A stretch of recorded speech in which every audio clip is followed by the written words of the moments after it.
आज मराठी भाषा गौरव दिवस म्हणून आपण दरवर्षी 27 फेब्रुवारी हा दिवस साजरा करतो. वि. शिरवाडकर म्हणजे विष्णू वामन शिरवाडकर, थोर मराठी साहित्यिक, कवी, कथाकार, नाटककार, कादंबरीकार म्हणजे आपले सर्वांचे कुसुमाग्रज. 27 फेब्रुवारी हा त्यांचा जन्मदिवस. मराठी साहित्यात मोलाचे योगदान म्हणून महाराष्ट्र शासनाने 27 फेब्रुवारी हा दिवस मराठी भाषा गौरव दिवस म्हणून 2013 या वर्षी हा निर्णय घेतला की आपण साजरा करायचा.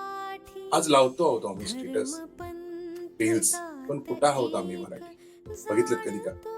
आणि काय माहिती आहे आम्हाला मराठीविषयी, ह्या मातृभाषेविषयी? आम्हाला हे तरी माहिती आहे का की आपल्या भाषेच्या, मराठी भाषेच्या 42 बोलीभाषा आहेत, पण दर 10 वर्षांनी एखादी बोलीभाषा नाहीशी होण्याच्या मार्गावर आहे. काय करतोय आपण त्याच्यासाठी? काहीच नाही करत. स्वप्नाच्या नगरीत अशी किती राहिलीत मराठी मराठी भाषिक, ती आधीपासून आहेत, ती मराठी बोलतात, ती मराठीच आहे.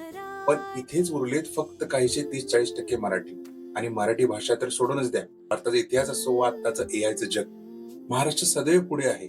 पण मराठी भाषिक किती उरले तो याच कॉर्पोरेट युगात? कधी बघितलं का तुम्ही? मराठी म्हणजे फक्त भाषा नाही हो, आमचा स्वाभिमान आहे, आमचा माज आहे तो. म्हणून सांगतो, जपा आपल्या मराठीला, आपल्या मातृभाषेला. जय महाराष्ट्र.